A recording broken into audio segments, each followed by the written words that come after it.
Hello, everyone. Welcome back to another episode of Flipping the Barrel, a podcast where we interview leaders in the energy space to uncover and find out more about their career and life journeys. Today, we have the absolute pleasure of interviewing someone that I personally call a friend and an amazing leader, and his name is Lee Harns. He's currently the CEO of Altitude Energy Partners and stays in Houston. Lee doesn't have your traditional schooling and career background, but it hasn't stopped him from becoming an extremely successful entrepreneur and leader in this space. He started his career as an MWD field specialist in Weatherford and later moved into sales and management roles in the company. He then went over to a smaller company to run their North America sales team for a few years, but then he got the itch and decided to start his own thing with two of his partners, JR and Sean Boyles, which is now the company that he's currently leading, Altitude Energy Partners. Lee, we cannot wait to find out more about your story. I love that you don't have the typical trajectory. Sometimes that's kind of boring and, expected, but yours isn't. So we cannot wait to find out more of, all of the steps that it took for you to become CEO today. So thank you for being here. Yeah, thank you guys for having me. Give me a little bit of your morning here, Jamie, Massiel. I'm a big supporter of what you guys are doing in this industry and specifically in the space that you guys are focused on with this podcast and your endeavors outside of your careers. So, happy to be a part of it. We'd also like to note that Lee has always been a huge supporter from the very beginning. So we just want to say thank you for that, Lee, and thank you to Altitude. And to start off, we were just having this conversation even before we started recording, and the perception of people when they see successful individuals thinking that they grew up in this perfect life and they were great children and everything seemed to work out great. What's really interesting about you, Lee, is you were born in Wyoming, which is a beautiful state. And you were actually a troublemaker growing up. So in your earlier years, you were a little rebel. And you described it as your greatest gift you ever received was really having that in the early parts of your life. And moving to your father's hometown where the community displayed strong mutual support and where you had significant exposure to your grandparents clearly was a pivotal part in your trajectory, especially as a young adult. Can you share more about this experience and specifically how it instilled the values of accountability and hard work, and also overcoming those childhood years? Yeah, I mean, I think, as with, a lot of young boys, I found ways to push boundaries. I definitely wasn't, a golden child where I gave my parents gray hair at an early age. I'm certain of it. But yeah, around seventh grade middle school year, my family moved us all back to Farson, Wyoming, which was my father's hometown. A lot of our family resided back, my grandparents specifically, aunts, uncles, and so I got to spend a lot of time with them. And then the community as a whole is just it's really one of those things, and I've said it a million times over. It's truly the epitome of it takes a tribe to raise a child. From your extended family, aunts, uncles, to basketball coaches, the farmer down the road. The level of accountability that you're held to is consistent across the board, and it's one of the things that I lend a lot of credit to in terms of shaping my moral foundation and how I conduct myself. And there's so many people that I could name that helped me turn into a good young man from kind of a rebellious child, if you will. Thank you for sharing, Lee. And, from having that community and just your family being around you to support you through those years, because I think a lot of us can relate. You then decided to get into sports, and you were at redshirt at junior college in Wyoming. And it seemed that was probably the only reasons that why you were attending college is sports were just, maybe what you saw in your future. But then you also wanted to become a firefighter, which we want to hear a little bit about.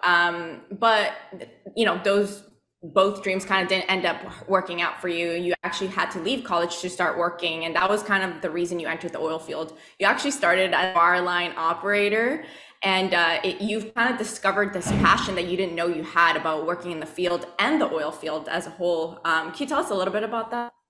Yeah, I mean, again, it starts, back in high school in the small town of Farson. My high school basketball coach, Dan Mitchelson, I think is one of those many individuals that I give a lot of credit to. He was somebody that found a way to he found what made me tick.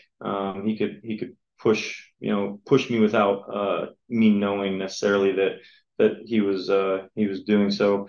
And so my focus was coming out of high school was just anything to do to continue in my athletic career and in college. And so coming from a small school, didn't have a lot of opportunities in terms of recruitment. I wasn't the best athlete either. I wanted to continue playing. So went to Casper College in Wyoming and walked onto the basketball team and made the team, redshirted first year, and then was granted a scholarship the second year for a full-ride scholarship to play. And I think that's kind of as my story progressed, from there and then into oil and gas. That's kind of the theme that I always just wanted to do a little bit more. When high school was done playing basketball, I wanted to go to college and play. And then when college was done, I ended up in oil and gas. I started down a career, and I wanted to go to the next level and the next level. And that was just a drive that I always had, and something that was instilled in me at a young age through, I think, my family and kind of how they conducted themselves. So, started in wireline. It was right around the time that Computalog was being bought by Precision. That was my entrance into oil and gas, if you will. Wireline was great.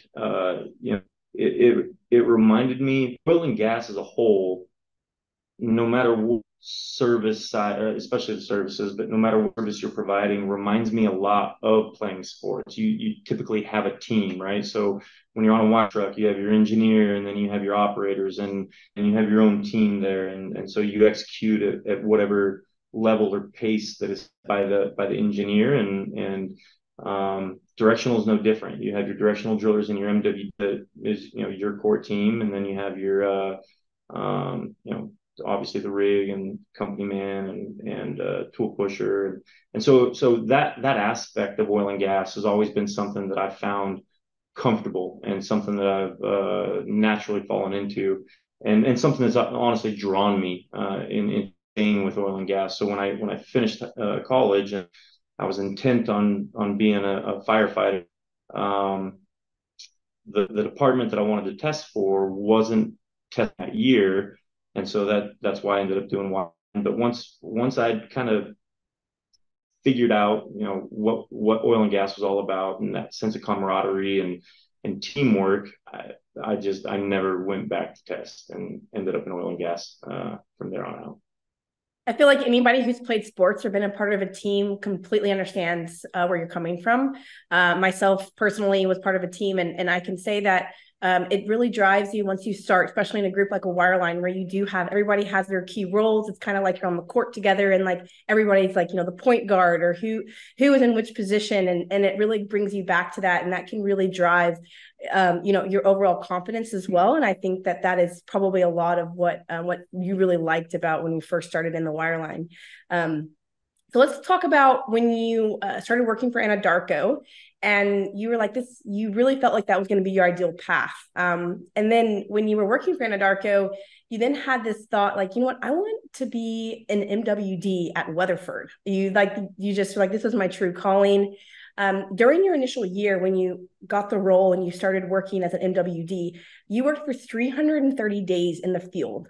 Like, that's incredible. That's basically working every day of your life. How do you believe this experience has shaped your identity, particularly in your current role as the CEO of Altitude, knowing what it's like to be in the field and having started at such a level where you were the one actually doing all the work, working all the hours, missing out on all the opportunities that most people do at a young age? What kind of impact did that instill in you today as a leader? Yeah, I mean, I think you guys have touched on it a couple of times. I don't have the typical pedigree of a CEO or a president of a company. When I left Vision Wireline and went to work for Anadarko, again, it was a field role. I wasn't going to be an engineer or any sort of a management role. I was working in the field. I was drawn back to the service primarily because I don't I've never been an 8 to 5 guy. I've never been a guy that gets up and has to be somewhere at a certain time and then goes home at a certain time. I like wireline so much. And a buddy of mine had said, Travis Wilson, he had told me, he at the time, funny enough, he was an MWD for Cathedral. And so he had told me about, what his job entailed and being in the field and being gone away from home. And at the time I was a young guy. I wasn't married. I didn't have kids. I could do what I wanted. So I was drawn to that sort of, get in your truck and go and be gone and see new places.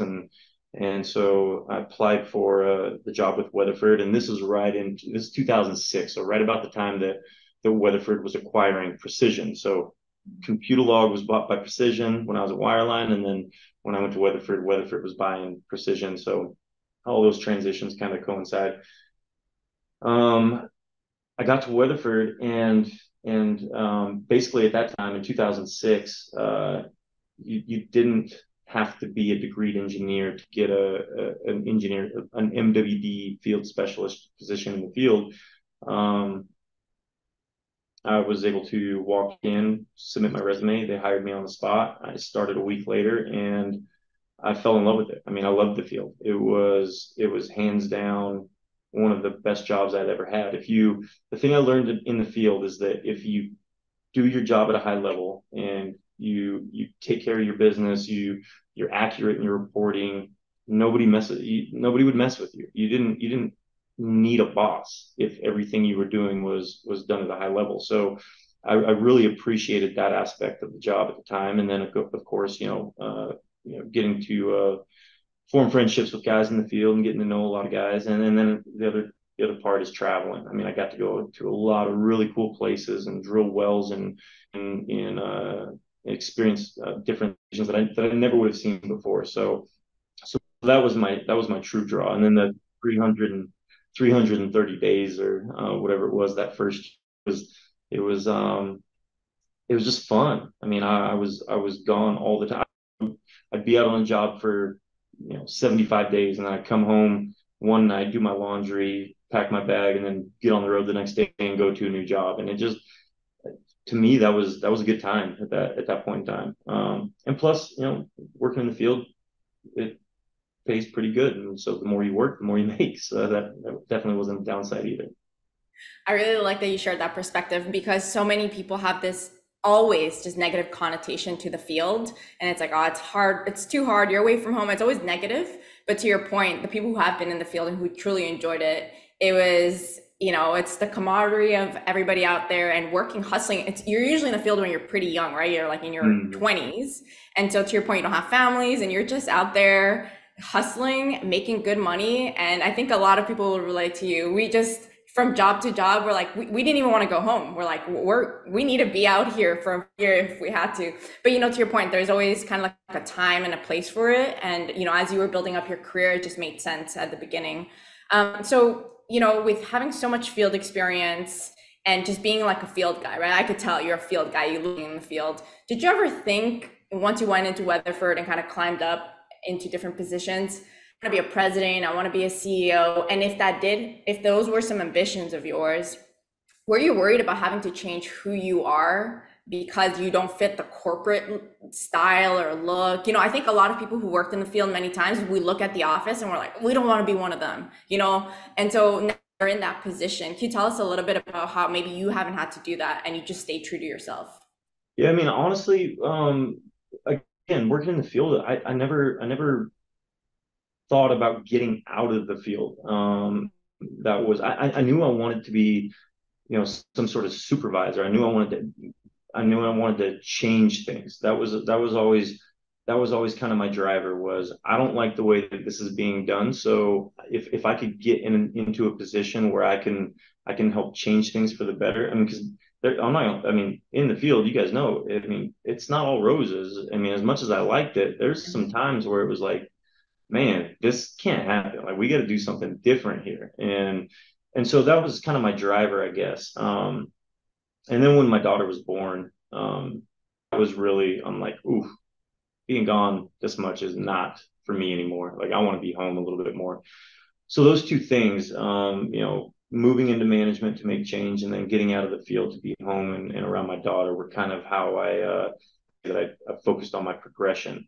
I never saw myself as somebody that would, my driver was never to end up in the chair that I sit in today. I'll put it that way. It was always just to continually progress, and progress for the good, both for myself and for those around me. And so that's where I think, as you said, staying true to myself, I think that's what's kind of kept me focused in that regard. I think if you talk to the people at Altitude today, we're a pretty laid back company. We don't take ourselves too serious. We do what we know is right, and then we rest on our laurels in that capacity. And that's just truly how I think this team has focused on moving this company forward. Yeah, let's talk a little bit about how Altitude Energy Partners was born. So after 8 years of working at Weatherford, you made a significant career move to join Newsco, where you and the team achieved remarkable business growth, and you were a part of that.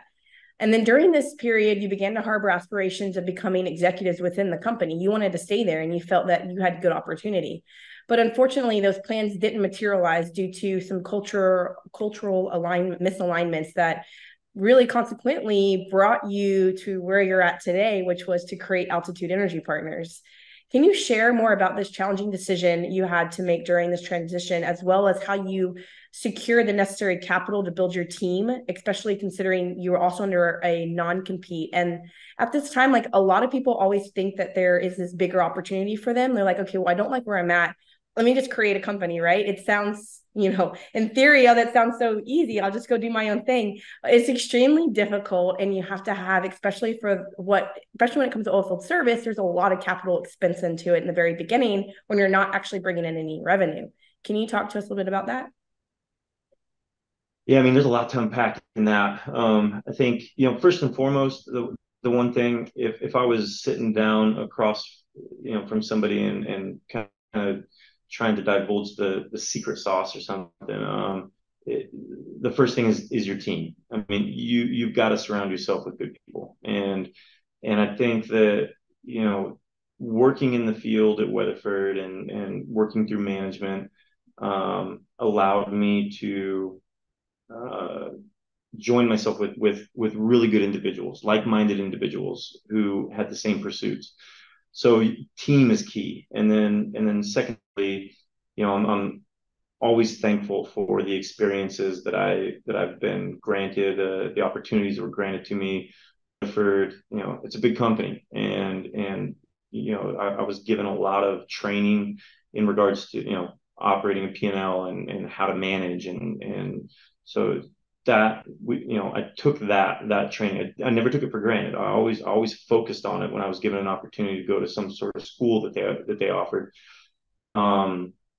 Training that the big company gave me allowed me to kind of professionalize my approach, and then going to the smaller company,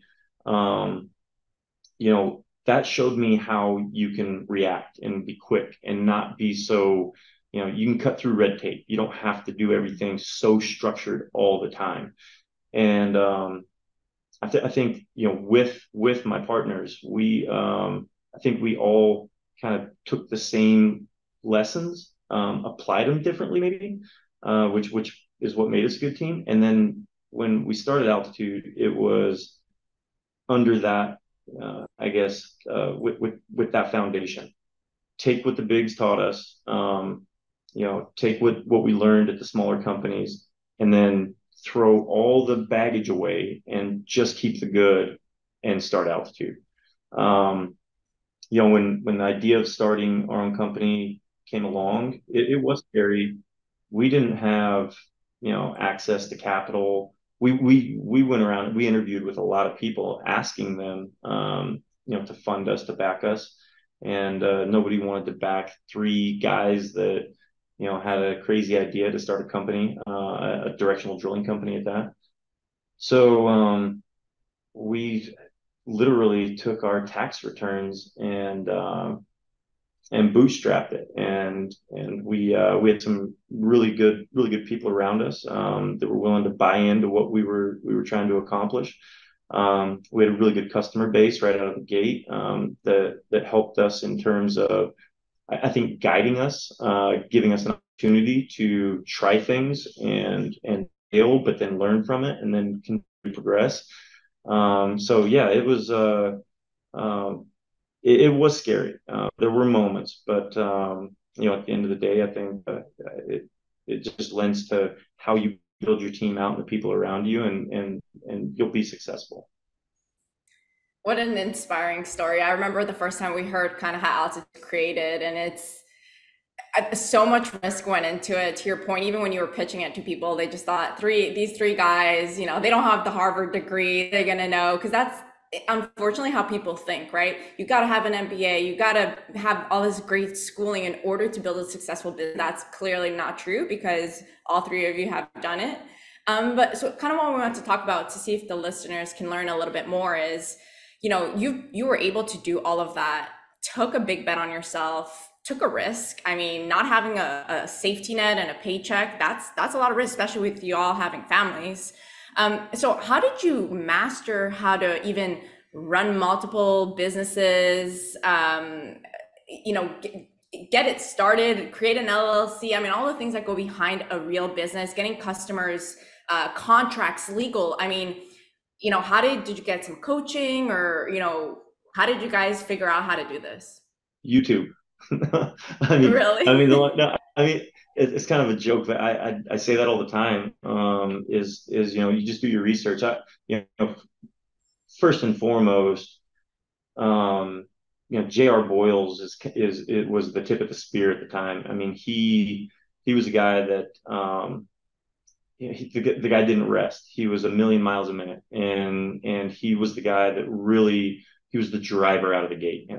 He at the beginning of the company, he was the CEO, I was COO, and really, I give kudos every day to J.R. Boyles, because he was able to, he navigated a lot of that. He really did. Whether it was through guidance given to him by some other mentor he'd had in the past, or literally just a Google search, a lot of Google search to get things headed in the right direction. So yeah, I give him enough credit. Kind of that's where it all started. I really like that you were so blunt and honest about like YouTube, Google, because there's a lot of times where even we get asked with Flip of the Barrel, like, how did you know how to start? Well, we just kind of Googled it, and it's Yeah, a true resource. I mean, you really can do a lot from it. it You seems. mentioned what we're gonna say, Lee? I just said it seems crazy, but yeah. Yeah. You mentioned a little bit throughout your story about your daughter being born and kind of wanting to be at home when that happened a lot more and then working in the field. So I'd like to discuss the concept of dad guilt. We always ask women about mom guilt, but we never really hone in on, dads feel guilty too. And as a father of three, you spent considerable time away from your family in the beginning. How did this experience impact you both personally and professionally? And also, how does it influence the way that you approach altitude today, and all of the men and the women that work for you, especially in the field, and knowing how you felt being away from your family? What are some things that you do to help support your employees? Yeah, I think, no, everybody in the field is in the field for, majority is in the field for one reason only, and that's to provide for their families, right?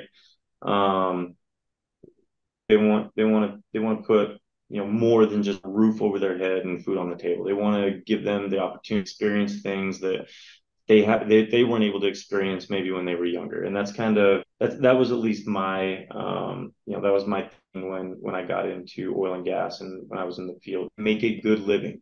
It's not faint of heart. We have experienced multiple downturns over the course of the last, what, 15, almost 20 years now. But I mean, we we do it for all the right reasons. You're gone for extended periods of times. You miss weddings and funerals and birthdays and holidays and all those things. So yeah, the guilt, it does weigh heavy on you. But at the end of the day, you're doing it for the right reason. And I think as someone who has experienced that, can kind of speak to how, guys having to do it today. I'm empathetic to it. I truly am. On Christmas when guys are in the field, we try to do our best to make sure that there's, for them the opportunity for additional money to do a Christmas meal at the rig site. That was one of my favorites. Is even when we were away from home for Thanksgiving or for Christmas, was we all got together and like everybody pitched in like their favorite family recipe, right? Like Sean Boyles, him and I were on a rig, and they had like cream corn was like their favorite thing, and it was the best damn cream. Excuse my language. The best cream corn I've ever ate in my entire life, and so that was always the coolest thing, is like this huge spread with all these guys you work with nonstop. Even though you're not with your family, you're kind of with your extended family. And so we like to promote that from the altitude side with our guys. It's like, hey, we know you're away from your family. Here's a little bit of extra change to go and do something along those lines, and at least like enjoy the day with your peers out there at location. I like that you mentioned that, and also just being empathetic to your point now, being a father, being CEO, and knowing what people go through, because you went through it. And so we wanted to ask something about being a CEO, and it's something that a lot of people aspire to be, or sometimes think is an easy job maybe, or that you have all the decisions, it all, but truly that's not necessarily the case. And what we wanted to ask you is, what is one blessing and maybe one curse that comes with the title CEO and with your position? Especially, I think I'd like to tell the listeners that you became CEO like 2 months before COVID started, before the biggest downturn in the US with negative $20 oil barrel. And, the drilling space being impacted, I would say, more than really any other side of the business. Can you tell us a little bit about that? Yeah. Again, going back to JR, his timing's always impeccable. And so in January of 2020, he resigned as CEO and took over as chairman of the board for the company. I moved from COO to CEO, and 2 months, 3 months later, oil was trading hit negative values. So yeah, I mean, it's no, I guess what I'm thankful for is I've been able to experience a downturn in pretty much every capacity of services. Whether I was in the field during a downturn, I was in management during a downturn, and I was running a company during a downturn. So I've been able to reside in a position during a downturn and experience that, and I think it's lent to how we navigated the downturn of 2020. It was probably the most trying time. I don't think I had a gray hair in my beard before 2020, and I think I woke up, probably April. It was like that. So, but I'm thankful for those experiences early on, because they helped me get through 2020 in a capacity that allowed us to keep the core of our team intact, and then come out of it in a fashion we rebounded in an epic fashion. So a lot of it goes into being thankful for my team as well during that time. But I'm thankful for the experiences. The downside is maybe, I mean, I don't really.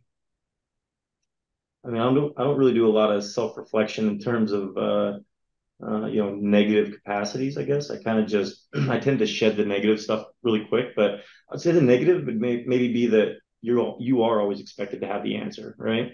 I rely heavily on my team. I mean, I think that Altitude has the best team in the industry, hands down. I've always said that this team. I love walking into a room with these guys, because when I walk into the room, I'm literally they're the smartest guys in the room, and I just get to sit in the corner. I don't have to do a whole lot. So, but being looked to have the right answer all the time is probably the only downfall that I could think of right off the cuff. Lee, what I really like that you shared is when we asked you about the hard part, the negative part, you said, I don't hold on to the negative. I just let it go. I shed it. It's not, I don't keep it. I don't ponder on it. And I think that is what makes you so successful. And throughout your whole story, we heard, you didn't have this normal trajectory where, you had to go get an MBA and then you had to do all these steps that people think. And I think a lot of it is because of your mindset. And you never let anything or any outside or any negative thing that might have happened in your life hold you back from the next step forward.